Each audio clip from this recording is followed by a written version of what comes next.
For most of us, I think that we spend our careers chasing stability. We want a steady paycheck, health insurance, retirement benefits, paid vacation. We tell ourselves that if we can land the right full-time job, we'll finally have security. I know that that's what I did for a long time. But what happens if that job disappears? What if something happens with your current role and you're suddenly forced to reinvent yourself? What if your company had a downsizing or your role was transformed into something that you really don't want to transition into? What if your company tries to force a relocation on you that you aren't interested in?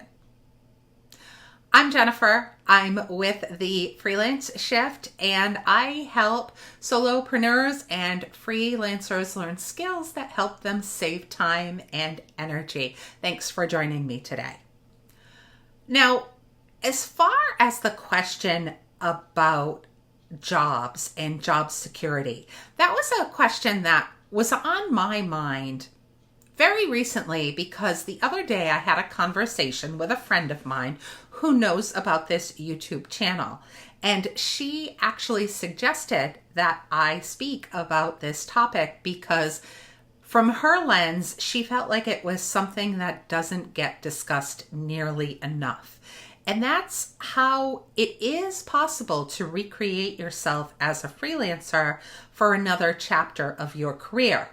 Now, I know that she specifically thought of me because that is what I did. Now, I did freelance on the side for many years, but in general, I had a stable, or what people would consider a stable career in education. I taught middle school, high school, I was a school administrator, and then I was a full-time college professor. And right after COVID, I decided that I was going to pivot and become a full-time freelancer. So I did it. I'm happy that I did, and I haven't looked back. But back to my friend. So this friend had recently spoken with someone who she used to work with, and he informed her that he had just been laid off as part of the recent downsizing. She explained to me that he was close to 60 years old and he wasn't yet ready to financially or emotionally retire, but he was trying to figure out what comes next because this wasn't something that he expected at this stage of life. Now, according to my friend, he is an incredible facilitator, and she said that he is someone who can basically effortlessly lead discussions, guide teams, and help people work through the complex problems that they face in their day-to-day roles. In her opinion, he had all of the ingredients to become a successful freelancer. But despite the pep talk that she gave him, she said he just couldn't get past the fear. I guess that the uncertainty of freelancing felt overwhelming to him. So he decided to pursue another full-time position instead. The friend, who really does look out for the best interests of others, really did feel like that was a missed opportunity for him. Of course, it's inevitably his decision, but she felt badly that the fear basically prevented him from doing something that he felt like he would have enjoyed and would have been good at.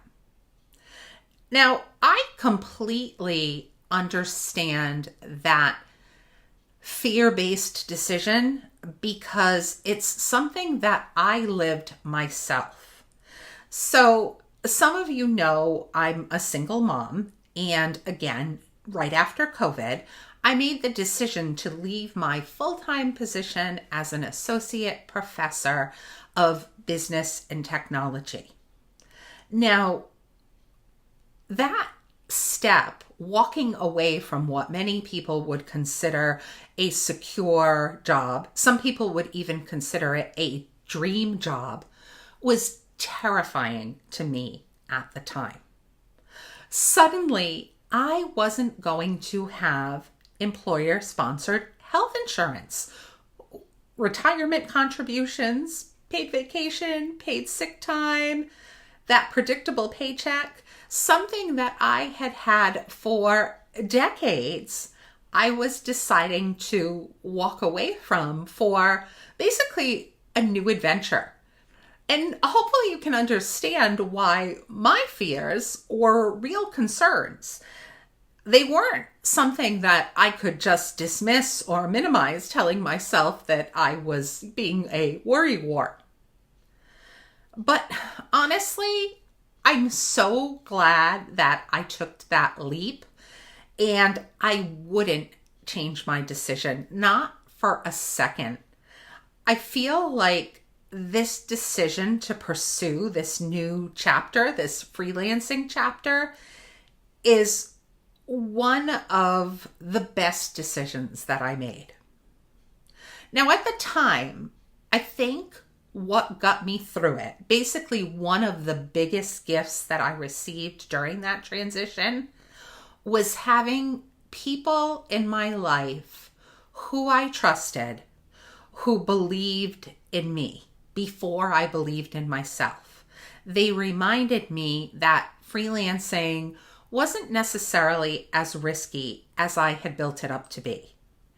And I have to admit that I did take the opinions of those people who had also made this leap themselves before I took the opinion of someone who said, yeah, you can do it, but had only ever worked a full-time role. Taking that advice from someone who did it and lived it and shared their experiences with me really added value and inevitably made me be able to make the decision to pursue freelancing full-time as my main gig. Now, at the time, thinking back, these people also pointed something else to me that I think many of us conveniently forget from time to time. And that's that the secure job isn't always as secure as we think.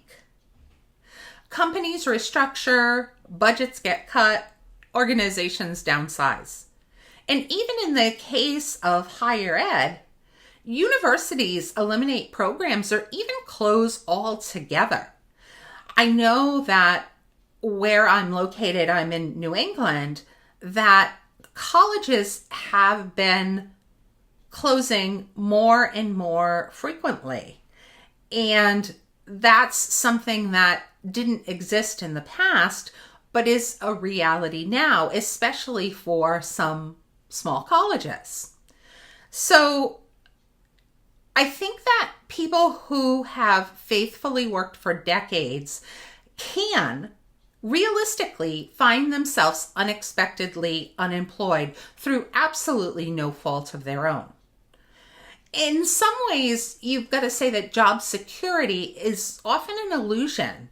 And that realization, when I really let that sink in, that changed my perspective. And that also helped me take some steps forward. Because I felt like instead of putting my faith in a single employer, which is what I had been doing, that I was going to put my faith on me. I was going to bet on me and my own skills.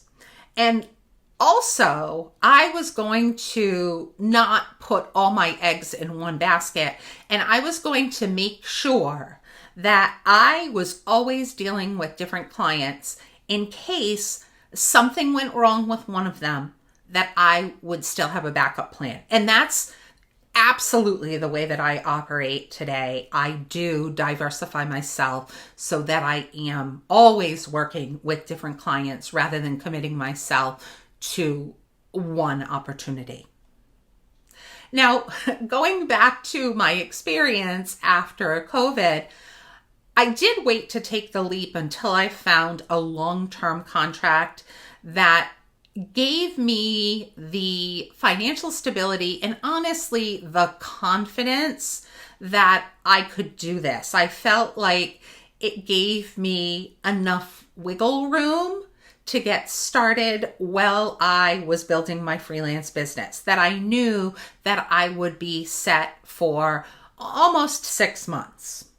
And I'll admit that I guess I did have in the back of my mind that if I absolutely had to, I could go back to teaching. I have a certification in math and school administration. And although that was not something that I wanted to pursue again, I felt like that chapter of my life had been experienced and that it was now closed. I knew that worst case scenario, I did have skills that I could fall back on. But I was determined to not have to fall back on that because it was something that I knew inevitably wouldn't leave me fulfilled at this point in life. So I started networking like crazy. I reached out to people. I nurtured as many relationships as I possibly could. And basically, I just started looking for additional opportunities because, again, at that time, I did have all my eggs in that one basket, and I knew that that wasn't a path that I wanted to take. So I slowly built a pipeline of work for myself. And I won't be disingenuous and say that, everything worked out perfectly immediately.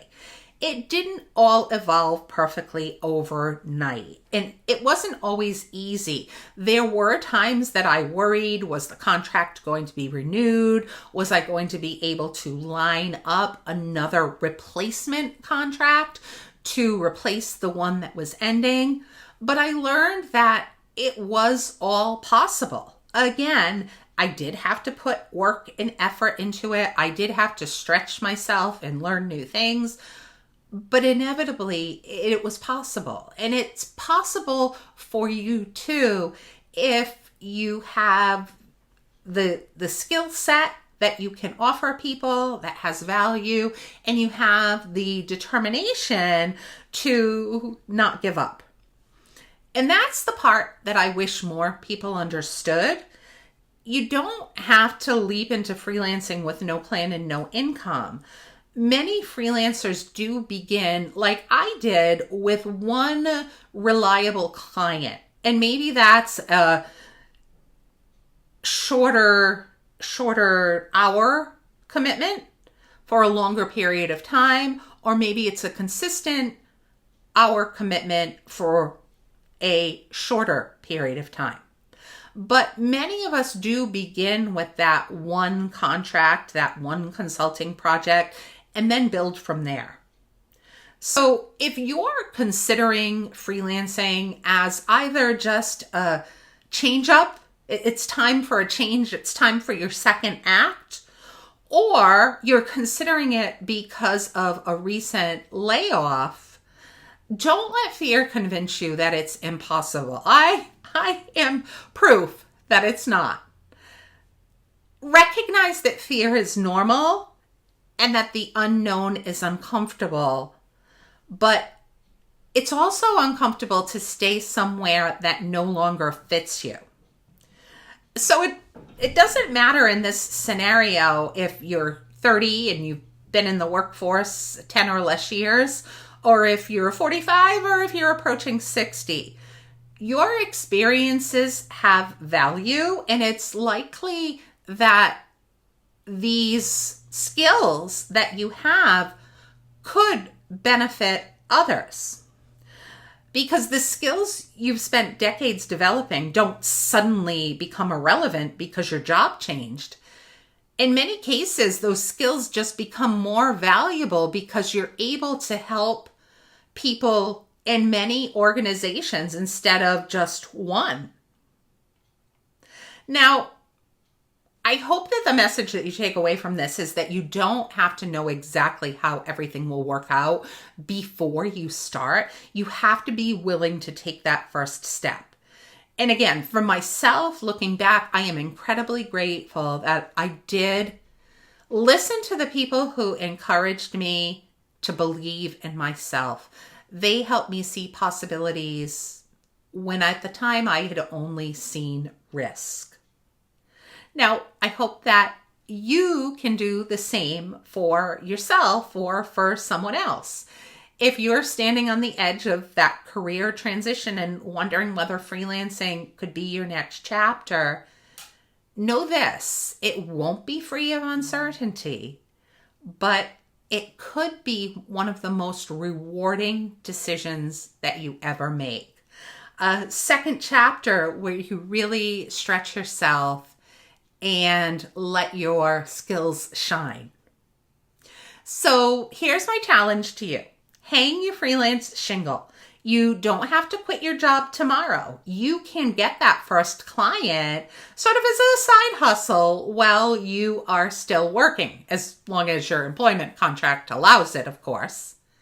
And you don't have to have every detail figured out, but start by putting yourself out there. Reach out to your network, let people know what you do, and start exploring those contract opportunities. And when an opportunity comes a-knocking, if it's a good fit for you, say yes. Say yes to the opportunity, and then say yes to the conversations that may lead you to that opportunity. And be willing to apply for that gig that may seem a little bit outside of your comfort zone. I know change is hard. I am not disregarding that at all. But you may discover that someone has been looking for exactly the expertise that you have to offer, and that the hardest part isn't really finding the work, it's believing that you're capable of doing it. But please try just something new. Consider taking that first step. Your next career chapter may be waiting on the other side of it for you. Thanks for watching. I hope to see you again soon. Take care.